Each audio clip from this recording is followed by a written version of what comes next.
Em nome do Pai, do Filho e do Espírito Santo. Amém.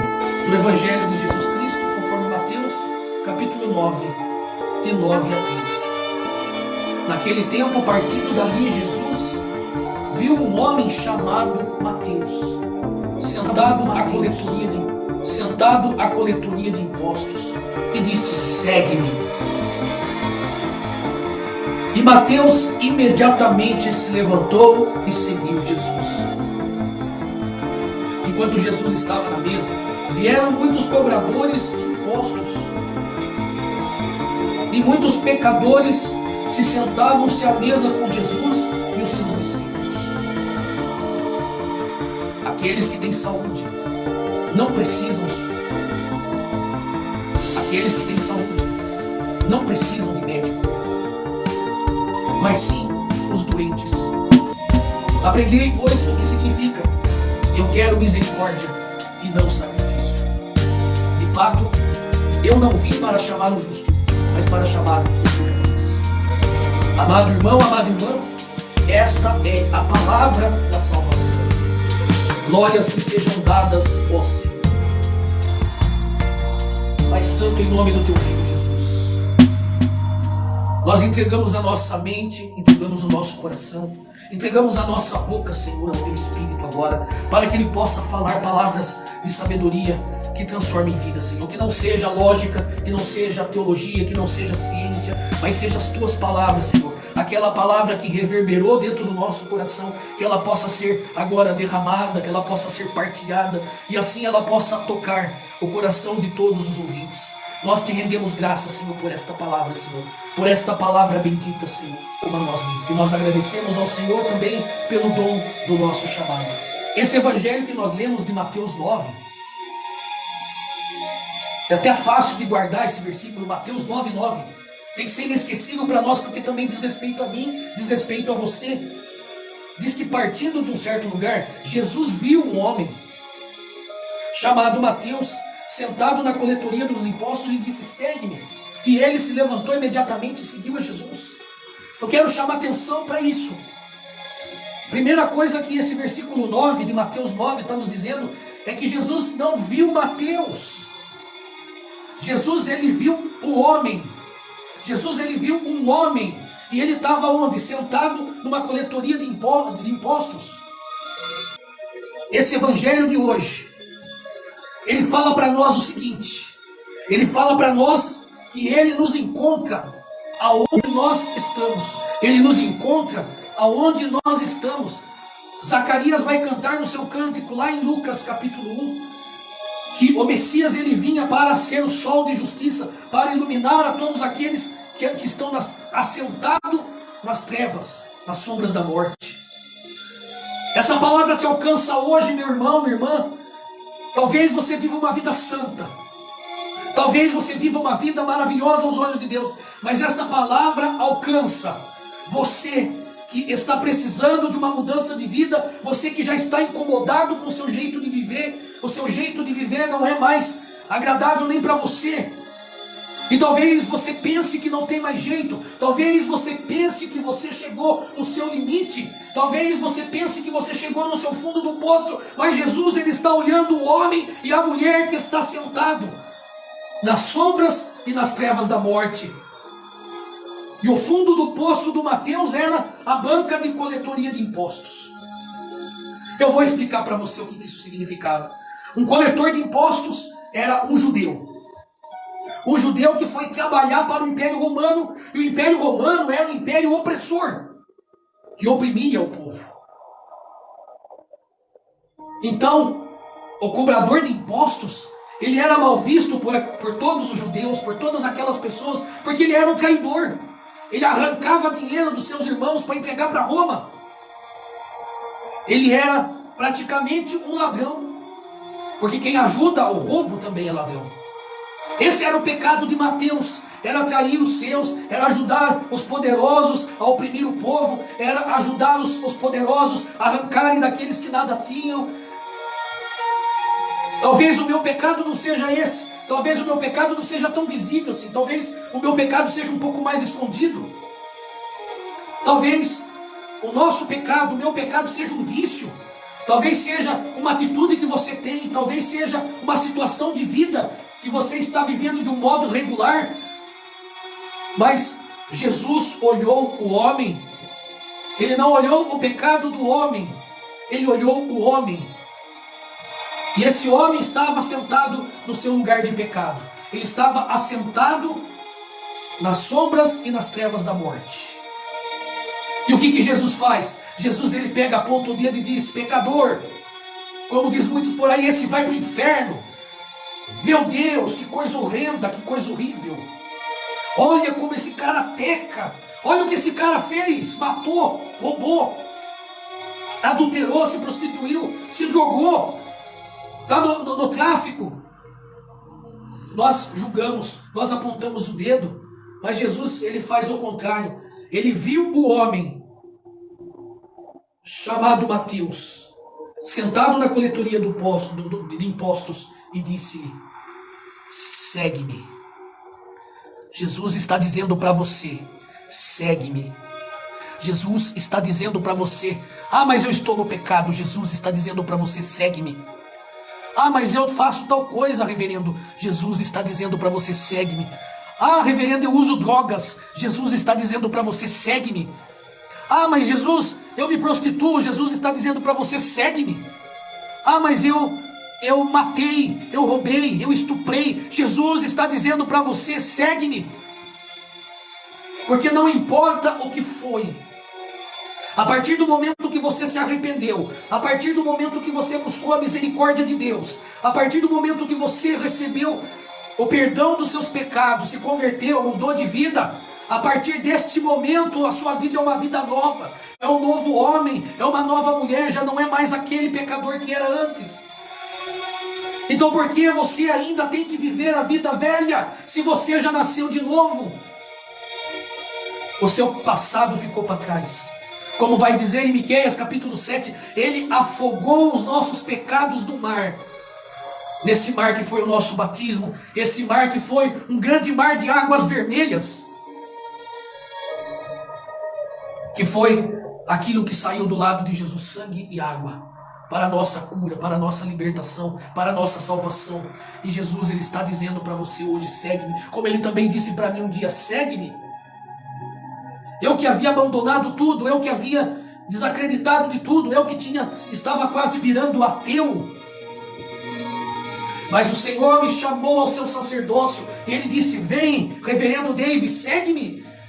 E eu tive coragem e me levantei da onde eu estava sentado, e eu já não estava mais sentado, eu estava deitado nas sombras, nas trevas da morte.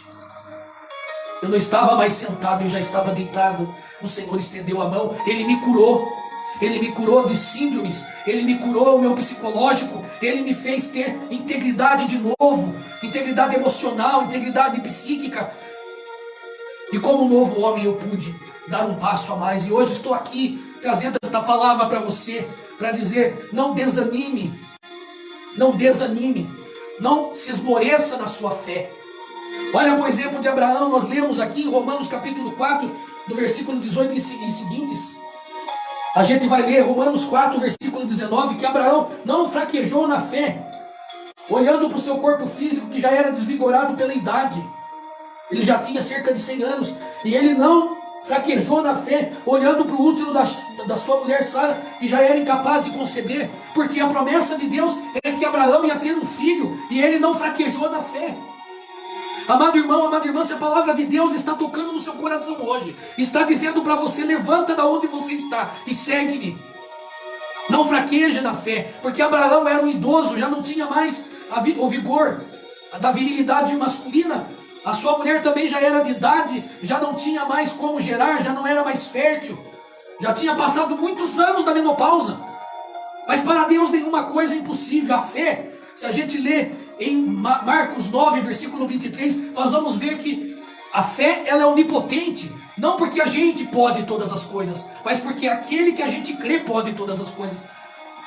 Marcos capítulo 9, versículo 23 vai dizer: nada é impossível àquele que crê, tudo é possível. É possível você sair da onde você está, é possível você se levantar da lama, é possível você sair do pecado, é possível você ser uma nova criatura, é possível você se levantar desta cama, dessa depressão, é possível você se levantar e ficar calmo e sair desta ansiedade. Por quê? Porque para Deus nenhuma coisa é impossível. Marcos 9, 23. Mas nós vamos voltando aqui em Mateus 9, em Romanos 4, versículo 19. E Abraão não esmoreceu. Era humanamente impossível ele ter um filho, porque ele tinha mais de 100 anos. E a sua mulher também. Um útero que parecia ser seco. Mas diante da promessa divina, o versículo 20, Romanos 4, versículo 20, diante da promessa divina, ele não duvidou por falta de fé, mas ele revigorou-se na fé e deu glória a Deus. Eu quero convidar você, irmão, irmã, a se revigorar na sua fé. Creia, coloque toda a sua confiança nas promessas de Deus. Se ele prometeu, ele há de cumprir. E você não nasceu para ficar mergulhado nessa teia de pecados. Você não nasceu para isso. Você nasceu para ser um homem novo, uma mulher nova, recriada à imagem e semelhança de Deus. Não esmoreça na tua fé. Há outras ocasiões também que nós somos fiéis, que nós somos crentes, que nós viemos à igreja, que nós oramos, que nós meditamos na palavra de Deus, e às vezes Deus nos promete coisas, Deus nos faz promessas, Deus nos faz as suas promessas, e parece que elas demoram a se cumprir. E às vezes parece que elas são impossíveis. O Senhor está dizendo para você que tem uma obra na igreja. Você talvez que seja padre, pastor, talvez você seja bispo, talvez você seja um líder de juventude, talvez você seja um profeta, talvez você seja um evangelista, talvez você até receba a unção de apóstolo na sua denominação. Não importa quem seja você, padre romano, padre da igreja brasileira, padre anglicano como eu, não importa, essa palavra é para você. Se a promessa de Deus está demorando, e se parece que passou do ponto dela acontecer, não tenha medo, não esmoreça na sua fé. Tenha a fé de Abraão, confia, creia no poder de Deus. Ele tem poder para fazer nascer uma criança de um ventre que já não tem mais fertilidade. E ademais, a Sara sempre foi estéril, e agora, numa certa idade, como ela vai dar à luz? Mas Abraão não se enfraqueceu na sua fé. Ele se fortaleceu na sua fé. Ele se revigorou na sua fé. Põe a mão no seu peito e diga: eu creio, Senhor. Eu creio e não vou deixar de crer. Eu creio e não vou deixar de acreditar. Eu creio nas tuas promessas e vou continuar firme, e vou continuar fiel. Eu vou continuar lendo a palavra de Deus, meditando na palavra de Deus, visitando os santos sacramentos, indo para a igreja, indo para a oração pessoal. Eu não vou esmorecer, eu não vou deixar a minha comunidade, eu não vou deixar que as vozes do mundo entrem nos meus ouvidos e digam para mim que eu não sou capaz, que digam para mim que eu não vou conseguir, porque foi o Senhor quem prometeu, e eu creio, Senhor, que a tua palavra se realizará em mim. Você sabe o que se fala de José do Egito nos Salmos? Se fala que ele viveu tanto tempo lá como escravo no Egito, mas ele tinha uma promessa de Deus, que ele sonhou, que ele viu no sonho, e essa promessa de Deus permaneceu dentro dele. E o salmista vai dizer que enquanto a promessa não se cumpriu, a palavra de Deus o provou.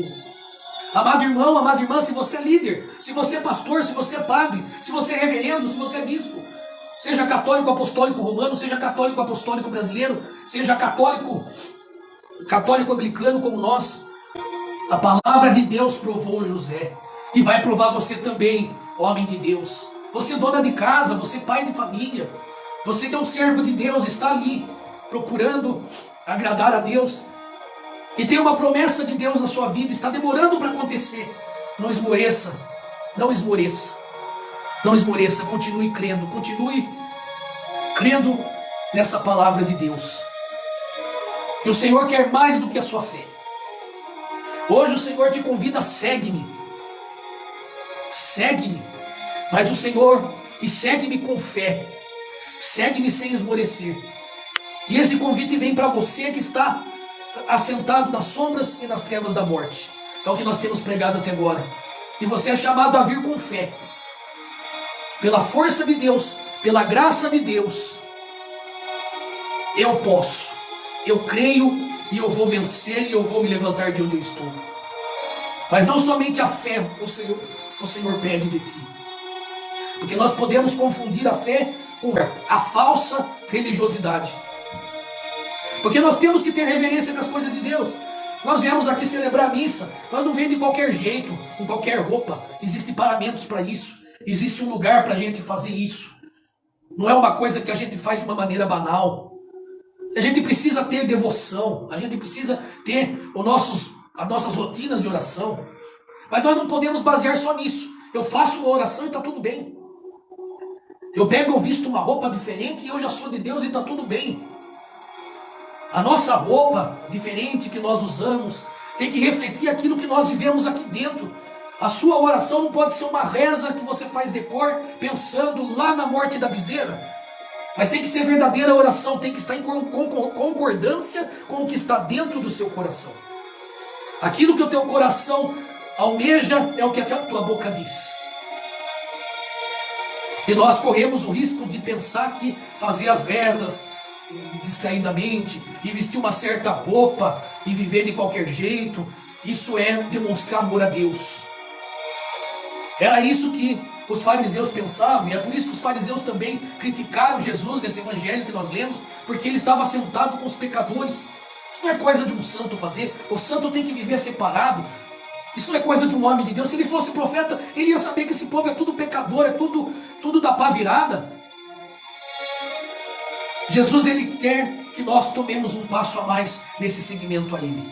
Não esmorecer na fé, mas também demonstrar amor para com ele. É a primeira leitura que nós tivemos em Oséias capítulo 6, no versículo 3 até o 6. Ele vai dizer que a vinda do Senhor vai ser como uma chuva. A chuva seródia. Existem dois tipos de chuva. E só um agricultor sabe ter alegria pela chuva. Porque a chuva, quando ela vem, ela rega a terra, ela fecunda a terra. E existem duas chuvas, que é a chuva temporã, que é aquela que cai quando nós estamos preparando a terra, que nós estamos arando a terra, que simboliza para nós o que é a descida do Espírito Santo no Antigo Testamento. Quando o Espírito Santo usava a boca dos profetas, quando o Espírito Santo inspirava as coisas para serem escritas, quando o Espírito Santo inspirava o homem santo de Deus, mas não era uma presença lá permanente lá dentro, era uma permanência temporária, enquanto aquele homem de Deus precisava exercer aquele ministério. E depois o Espírito Santo se retirava. E ele continuava sendo sim um homem justo, um homem piedoso, um homem que amava a Deus. Mas o Espírito Santo agia de fora. E a chuva seródia, que é a chuva que cai quando os frutos já estão no pé, já brotaram os frutos. E aquela chuva vem para fecundar os frutos, para fazer com que os frutos eles fiquem mais bonitos, amadureçam com mais suculência, amadureçam com mais qualidade. Essa é a chuva seródia, que simboliza para nós o derramamento do Espírito Santo no tempo da graça, enquanto nós estamos. E o Senhor diz que a sua vinda, a vinda do Senhor vai ser como uma chuva seródia. Ele vai vir para fortalecer-nos, ele vai vir para nos revestir, ele vai vir para dar vigor para nós, ele vai vir para nos embelezar também, para trazer conteúdo dentro de nós, para nos trazer vida plena, vida cheia da graça de Deus. E essa vai ser a vinda dele, como as chuvas tardias que regam o solo. E daí o Senhor pergunta: como é que eu vou tratar você, Efraim? Como é que eu vou tratar você, Judá? Porque o vosso amor é como uma nuvem pela manhã, é como orvalho que cedo se desfaz. É um amor inconstante. Deus está se queixando do amor inconstante do seu povo.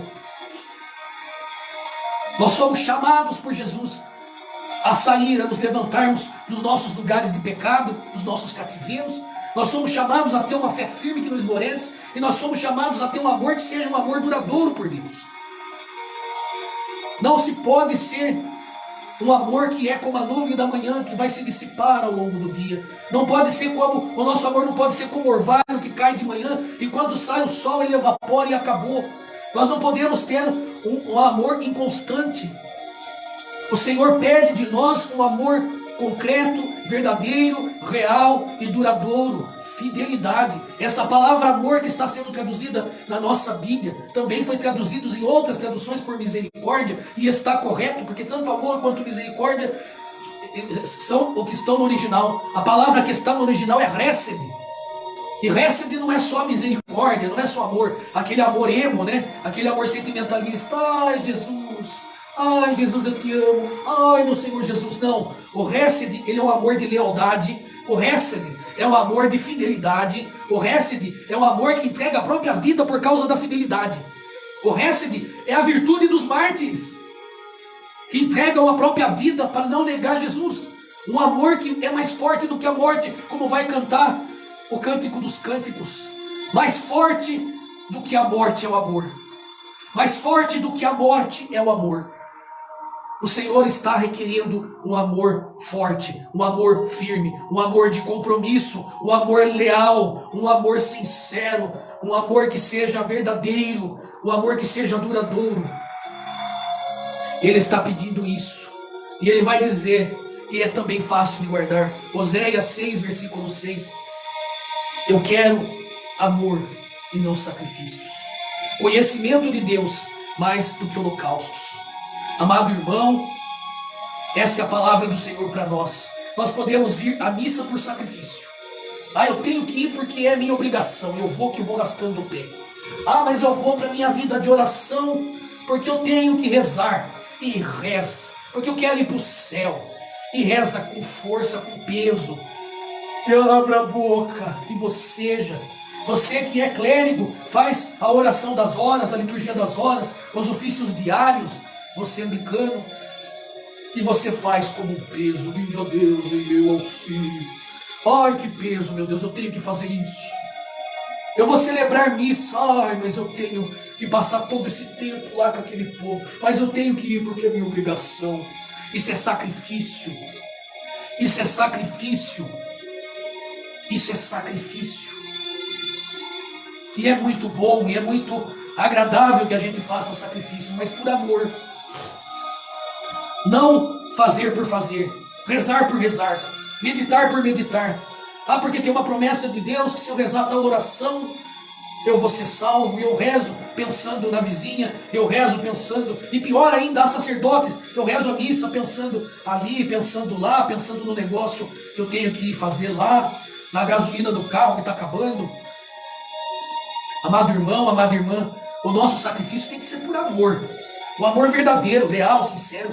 É por isso que Deus fala, eu quero o amor, eu quero a misericórdia, eu quero o hesed.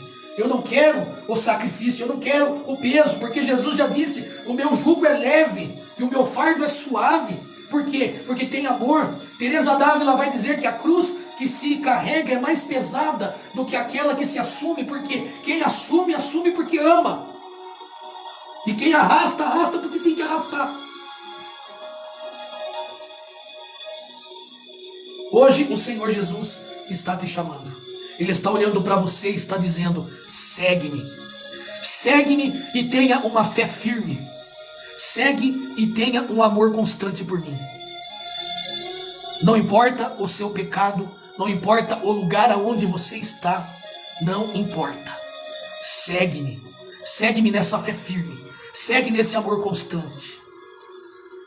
Vem do jeito que você está, porque Jesus está dizendo, eu não vou te deixar do jeito que você está, eu vou transformar a sua vida. Eu vou transformar a sua vida. Creia nessa palavra. Pai, nós oramos, Senhor, diante desta palavra bendita que o Senhor nos dá no dia de hoje. Nós oramos, Senhor, pedindo, Senhor, que o Senhor nos converta, Senhor. Que o Senhor nos encha da Tua graça e do Teu poder, Senhor. Nós oramos, Senhor, e pedimos a Tua força, Senhor, para que nós possamos mudar. Para que nós possamos mudar a nossa vida, Senhor.